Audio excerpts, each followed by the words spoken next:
নমস্কাৰ, মই শিল্পী কাশ্যপ।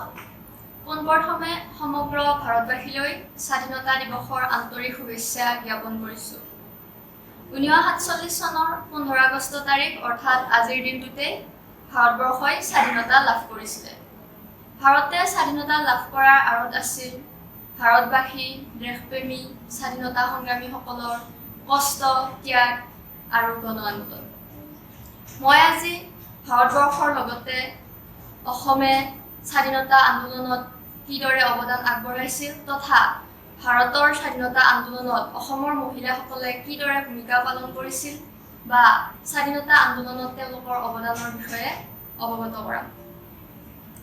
1920 চনত নাগপুৰত এখন কংগ্ৰেছৰ অধিৱেশন অনুষ্ঠিত কৰা হৈছিল আৰু এই অধিৱেশনখনতে তেওঁলোকে সিদ্ধান্ত গ্ৰহণ কৰিছিল যে সমগ্ৰ ভাৰততে অসহযোগ আন্দোলন আৰম্ভ কৰিব আৰু এই অসহযোগ আন্দোলনৰ যি পৰিচালনাৰ দায়িত্ব সেই পৰিচালনাৰ দায়িত্ব কংগ্ৰেছ কমিটিখনে মহাত্মা গান্ধীৰ হাতত অৰ্পণ কৰিছিলে। লগে লগে সমগ্ৰ ভাৰতবৰ্ষতে অসহযোগ আন্দোলন আৰম্ভ হৈ পৰিছিলে। 1921 চনত অসমৰ ব্ৰহ্মপুত্ৰ উপত্যকাৰ একমাত্ৰ সংগঠন আছিলে আসাম এছ'চিয়েশ্যন। আসাম এছ'চিয়েশ্যনেও কংগ্ৰেছে যি প্ৰস্তাৱ গ্ৰহণ কৰিছিলে অসহযোগ আন্দোলন ভাৰতবৰ্ষত আৰম্ভ কৰা, সেই আন্দোলন আৰম্ভ কৰাৰ বাবে যি প্ৰস্তাৱ দিছিলে সেই প্ৰস্তাৱ গ্ৰহণ কৰিছিলে আৰু অসমৰ গাঁৱে ভূঞে অসহযোগ আন্দোলন আৰম্ভ কৰি দিছিলে। আকৌ 1921 চনৰ জুন মাহত অসম প্ৰদেশ কংগ্ৰেছ কমিটি এখন গঠন কৰা হৈছিলে। এই কমিটিখনে অসমত অসহযোগ আন্দোলনক এক নতুন গতি প্ৰদান কৰাত সহায় কৰিছিলে। লাহে লাহে অসমৰ গাঁৱে ভূঞে সকলো ঠাইতে এই কমিটিখনে সভা সমিতি আদি অনুষ্ঠিত কৰি ৰাইজক সজাগ কৰিছিলে অসহযোগ আন্দোলনৰ বাবে।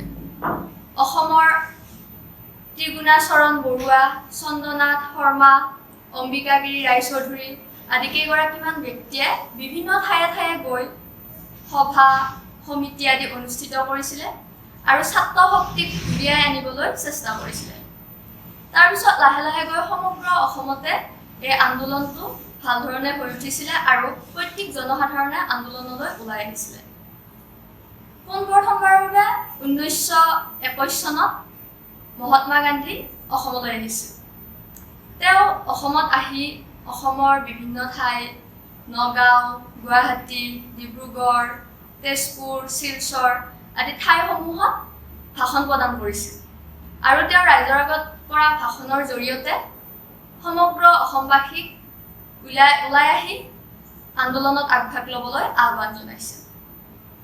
অসমৰ এগৰাকী নেতা প্ৰফুল্ল বৰুৱাই গান্ধীজী সম্পৰ্কে কৈছিল যে গান্ধীৰ আগমনে অসমক উদ্দীপ্ত কৰি তুলিছিল আৰু গান্ধীৰ আগমন হোৱাৰ লগে লগে অসমৰ সৰহসংখ্যক লোক গৈ কংগ্ৰেছত যোগদান কৰিছিল আৰু কংগ্ৰেছত যোগদান কৰাৰ লগে লগে অসমত অসহযোগ আন্দোলনে প্ৰাণ পাই উঠিছিল। স্বাধীনতা সংগ্ৰামী গান্ধীজীয়ে উপলব্ধি কৰিছিল যে এটা জাতীয় সংগ্ৰামৰ সফল ৰূপায়ণৰ বাবে পুৰুষসকলৰ লগতে মহিলাসকলৰ অংশগ্ৰহণো অতি প্ৰয়োজনীয়। সেয়ে তেওঁ বিচাৰিছিল যে এই আন্দোলনত পুৰুষসকলৰ লগতে নাৰীসকলেও যোগদান কৰক। কিন্তু নাৰী শক্তিক উলিয়াই অনাৰ যি প্ৰক্ৰিয়া আছিল এই প্ৰক্ৰিয়া প্ৰাক অসহযোগ আন্দোলনৰ আগৰ পৰাই চলি আহিছিলে। অসমৰ কেইগৰাকীমান শিক্ষিতা মহিলা ৰাজাবালা দাস, চন্দ্ৰপ্ৰভা শইকীয়ানী, হেমপ্ৰভা দাস এই তিনিগৰাকী ব্যক্তিয়ে মহিলাসকলক পোনপ্ৰথমে উলিয়াই অনাৰ ক্ষেত্ৰত গুৰুত্বপূৰ্ণ ভূমিকা পালন কৰিছিলে। তেওঁলোকে সমাজত চলি থকা বাল্য বিবাহ বন্ধকৰণৰ বাবে, বিধৱাসকলে পুনৰ বিবাহ কৰিবৰ বাবে তথা নাৰীসকলক শিক্ষিত কৰিবৰ বাবে বিভিন্ন প্ৰচেষ্টা হাতত গ্ৰহণ কৰিছিলে। গাঁৱে ভূঞে গৈ তেওঁলোকে বিভিন্ন সভা সমিতি গঠন কৰি বিভিন্ন অনুষ্ঠান পালন কৰি তেওঁলোকে মহিলাসকলক ওলাই আহিবলৈ আহ্বান জনাইছিলে। কিৰণময়ী আগৰৱালা আৰু চন্দ্ৰপ্ৰভা শইকীয়ানীৰ নেতৃত্বত এখন মহিলা সমিতিও গঠন হোৱা বুলি জনা যায়। ইয়াৰ পিছত 1915 চনত তিলোত্তমা ৰায়চৌধুৰী আৰু অমলপ্ৰভা দাসে এখন ডিব্ৰুগড়ত মহিলা সমিতি গঠন কৰিছিল। আকৌ 1919 চনত নগাঁৱত এখন মহিলা সমিতি গঠন কৰিছিল। মহিলাসকলৰ বাবে গান্ধীজী আছিল আদৰ্শৰ প্ৰতীক, সাহসৰ প্ৰতীক। গান্ধীজীয়ে অসম এৰি যোৱাৰ আগতে মহিলাসকলৰ লগত কিছুমান বিষয়ৰ বিষয়ে আলোচনা কৰিছিল। সেই মহিলাকেইগৰাকীৰ ভিতৰত আছিল কনকলতা কাকতি, নলিনীবালা দেৱী, স্নেহালতা বৰুৱা, বিজুতি ফুকন আদি। তাৰপিছত কংগ্ৰেছৰ এগৰাকী নেতা আছিল কৃষ্ণ বৰুৱা। কৃষ্ণ বৰুৱাক সেই সময়ত আৰক্ষীয়ে গ্ৰেপ্তাৰ কৰি লৈ গৈছিল। শোকত থকা মাতৃয়ে শোকত ঘৰত বহি নাথাকি অসহযোগ আন্দোলনত আগুৱাই গৈছিল আৰু মহিলাসকলক আগুৱাই আহিবলৈ অনুপ্ৰেৰণা জনাইছিল। গুৱাহাটীৰ ভাস্কৰ নাট্য মন্দিৰত এটা সেই সময়ত বয়ন কেন্দ্ৰ আছিল আৰু সেই বয়ন কেন্দ্ৰৰ দায়িত্ব কৃষ্ণ বৰুৱাৰ মাতৃক অৰ্পণ কৰা হৈছিল। তেখেতে বিদেশী বস্ত্ৰ বৰ্জন কৰা, স্বদেশী বস্ত্ৰ গ্ৰহণ কৰাৰ ক্ষেত্ৰত গুৰুত্বপূৰ্ণ ভূমিকা পালন কৰিছিল। নিজে ঘৰতে বোৱা কটা কৰি নিজৰ লগতে পৰিয়ালৰ মানুহক স্বদেশী বস্ত্ৰ পৰিধানৰ বাবে কাপোৰ তৈয়াৰ কৰি দিছিল। তাৰোপৰি 50 গৰাকী মহিলাই ভলণ্টিয়াৰ প্ৰতিজ্ঞাপত্ৰত চহী দি নিজৰ ঘৰ ত্যাগ কৰি পৰিয়ালক ঘৰত থৈ আন্দোলনলৈ বুলি আগবাঢ়ি আহিছিল। তেওঁলোকে বিভিন্ন সভা সমিতি অনুষ্ঠিত কৰিছিল আৰু মহিলাসকলক অসহযোগ আন্দোলনত আগভাগ ল'বলৈ উলিয়াই আনিছিল। দেশভক্ত তৰুণৰাম ফুকন আৰু নবীন চন্দ্ৰ বৰদলৈ পত্নী তথা তেওঁলোকৰ 2 বিধৱা ভগ্নী গিৰিজা দেৱী আৰু সুন্দৰী দেৱীয়ে বিভিন্ন সংগঠনৰ সৈতে জড়িত হৈ পৰিছিল আৰু এই সংগঠনসমূহতো তেখেতলোকে অসহযোগ আন্দোলনৰ প্ৰচলন কৰাইছিল। যোৰহাটৰ কেইগৰাকীমান মহিলাই নিজৰ আ-অলংকাৰ বিক্ৰী কৰি কংগ্ৰেছলৈ দান দিছিল। তেওঁলোকৰ ভিতৰত আছিল ভোগেশ্বৰী বৰুৱা, কনকলতা কাকতি, নলিনীবালা দেৱী ইত্যাদি। মহিলাসকলে ইয়াৰ উপৰিও কানি বৰ্জন কৰাৰ ক্ষেত্ৰত গুৰুত্বপূৰ্ণ ভূমিকা পালন কৰিছিল। ব্ৰিটিছসকলে পুৰুষসকলক কানি দি কানিৰ প্ৰচলন কৰি কানি খুৱাই ঘৰতে অসুস্থ হৈ থকাটো বিচাৰিছিল, কিন্তু মহিলাসকলে তাৰ বিৰোধিতা কৰি কানি বৰ্জনৰ বাবে বিভিন্ন সভা সমিতি অনুষ্ঠিত কৰি গাঁৱে ভূঞে প্ৰতিবাদ হৰতাল কৰি ঘূৰি ফুৰিছিল। কানি বৰ্জনৰ ক্ষেত্ৰত চাহ বাগিচাৰ মহিলাসকলেও এক গুৰুত্বপূৰ্ণ ভূমিকা পালন কৰিছিল। লালমাটি বাগিচাৰ মালতী মেম নামৰ এগৰাকী মজদুৰ আছিল। তেখেতে কানি বৰ্জনৰ বাবে প্ৰতিবাদ কৰিবলৈ গৈ নিজৰ প্ৰাণ আহুতি দিব লগা হৈছিল। এনেদৰে আকৌ ব্ৰহ্মপুত্ৰ উপত্যকাত শিৱসুন্দৰী আৰু সৌদামণি নামৰ 2 গৰাকী মহিলাই মহিলা আন্দোলনৰ ক্ষেত্ৰত নেতৃত্ব গ্ৰহণ কৰিছিল। তেওঁলোক 2 গৰাকীৰ নেতৃত্বত মহিলাসকল সক্ৰিয় হৈ আন্দোলনলৈ ওলাই আহিছিল।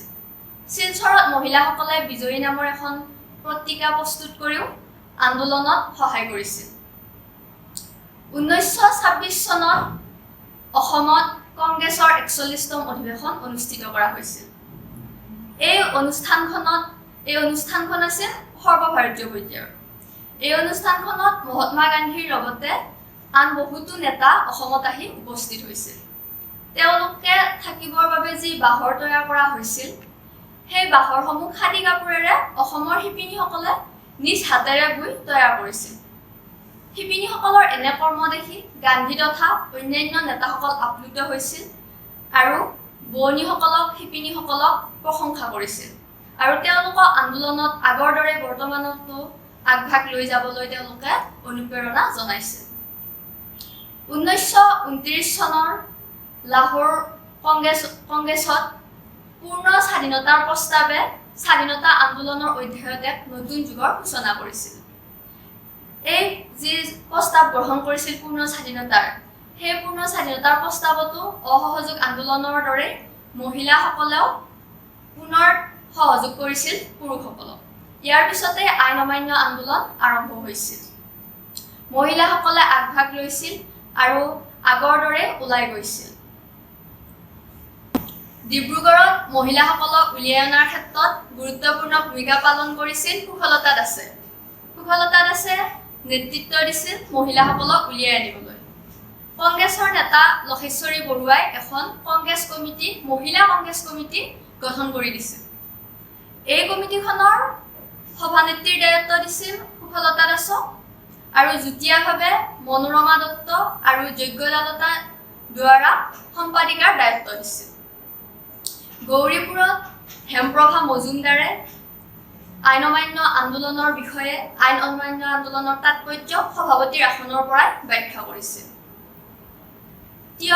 উইমেন কনফাৰেন্সত স্নেহলতা বৰুৱাই খাদীৰ বহুলতাৰ বিষয়ে ব্যাখ্যা কৰিছিল। ইয়াৰ উপৰিও এগৰাকী মুছলমান মহিলা নুৰ জাহানে মহিলাসকলক পৰ্দা প্ৰথা ত্যাগ কৰি আন্দোলনত আগভাগ ল'বলৈ অনুপ্ৰেৰণা জনাইছিল, উৎসাহ যোগাইছিল। উমাৱতী দেৱী, উষা দেৱী, গায়ত্ৰী দেৱী আদি কেইগৰাকীমান মহিলাই এই আইন অমান্য আন্দোলনত আইন অমান্য কাৰ্যসূচীত অংশগ্ৰহণ কৰিছিল। 1930 চনত কলিয়াবৰ অঞ্চলৰ মহিলাসকলে কলিয়াবৰৰ পৰা নগাঁৱলৈ বুলি পদযাত্ৰা আৰম্ভ কৰিছিল। তেওঁলোকে এই পদযাত্ৰা আৰম্ভ কৰিছিল 1930 চনৰ 26 জানুৱাৰী তাৰিখে। নগাঁৱত তেওঁলোক উপস্থিত হৈছিল আৰু তেওঁলোক আৰু আৰক্ষীৰ মাজত টেগ অফ ৱাৰ লৈ এক সংকটৰ সৃষ্টি হৈছিল। তেওঁলোকৰ মাজত হোৱা এই যুদ্ধত আৰক্ষীয়ে মহিলাসকলক বিভিন্ন ধৰণে অত্যাচাৰ কৰিছিল, তেওঁলোকৰ ওপৰত লাঠিচালনা কৰিছিল। আইন অমান্য আন্দোলন কৰি ভালেকেইগৰাকী অসমীয়া মহিলাই কাৰাবাস খাটিবলগীয়া হৈছিল। সেইসকলৰ ভিতৰত আছিল গুণ বৰুৱা, দেৱী বৰুৱা, কনকলতা কাকতি, হেম কাকতি, ৰূপহী গগৈ, দাৰিকী গগৈ, সৰুমাই গগৈ, নিকু হাজৰিকা, কল্পনা হাজৰিকা, মালতী কোচ, মাধৱী কোচ ইত্যাদি। মালতী কোচে নিজৰ 18মহীয়া কেঁচুৱাক ঘৰত থৈ কাৰাবাস খাটিবলৈ যাবলগীয়া হৈছিল। এনেদৰে আইন অমান্য আন্দোলনত মহিলাসকলে পুৰুষসকলৰ দৰে আগভাগ লৈ আন্দোলন আগবঢ়াই নিয়াত সহায় কৰিছিল। 1942 চনত ভাৰতবৰ্ষত আৰম্ভ হৈছিল ভাৰত ত্যাগ আন্দোলন। এই ভাৰত ত্যাগ আন্দোলনেই আছিল স্বাধীনতা আন্দোলনৰ শেষৰ অধ্যায়ৰ এক আন্দোলন। ভাৰত ত্যাগ আন্দোলনতো অসমৰ মহিলাসকলে অসহযোগ আন্দোলন, আইন অমান্য আন্দোলনৰ দৰে সমানে গুৰুত্বপূৰ্ণ ভূমিকা পালন কৰি আহিছিল। 1942 চনৰ 20 ছেপ্টেম্বৰ তাৰিখে কনকলতা বৰুৱা, খকুলি নাথ, কুমলী নাথ আৰু তিলেশ্বৰী বৰুৱা নামৰ 4গৰাকী মহিলাই দেশপ্ৰেমৰ বাবে নিজৰ প্ৰাণ আহুতি দিবলগীয়া হৈছিল। এনে কাৰ্যই মহিলাসকলক নিৰাশ কৰাৰ পৰিৱৰ্তে দুগুণ উৎসাহিত কৰিছিল। মহিলাসকলে তেওঁলোকৰ প্ৰতি শ্ৰদ্ধা জনাই, শ্বহীদ কেইগৰাকীৰ প্ৰতি শ্ৰদ্ধা জনাই গুৱাহাটীত নগাঁও দিৱস পালন কৰিছিল। তাৰপিছত আকৌ বজালী হাইস্কুলৰ দুগৰাকী 8ম শ্ৰেণীৰ ছাত্ৰ মদন বৰ্মন আৰু ৰাউতী দাসক পুলিচে গুলীয়াই হত্যা কৰিছিল। তাৰপাছত অমলপ্ৰভা দাস, চন্দ্ৰপ্ৰভা শইকীয়ানীক পুলিচে গ্ৰেপ্তাৰ কৰাৰ লগতে লাঞ্ছিত কৰিছিল। ইয়াৰ পূৰ্বতে চন্দ্ৰপ্ৰভা শইকীয়ানীক কীৰ্তন ঘৰত বক্তৃতা দি থকা অৱস্থাত পুলিচে শাৰীৰিকভাৱে আক্ৰমণ কৰিছিল। এনেদৰে 1942 চনত ভাৰত ত্যাগ আন্দোলনৰ শেষ অধ্যায় হৈছিল আৰু গণ আন্দোলনৰ সামৰণি পৰিছিল। অৱশেষত ভাৰতে জনসাধাৰণৰ কষ্ট, ত্যাগ আৰু শ্বহীদসকলৰ প্ৰাণ আহুতিৰ বাবে 1947 চনৰ 15 আগষ্ট তাৰিখে বহুতো ঘাত প্ৰতিঘাতৰ মাজেৰে স্বাধীনতা লাভ কৰে।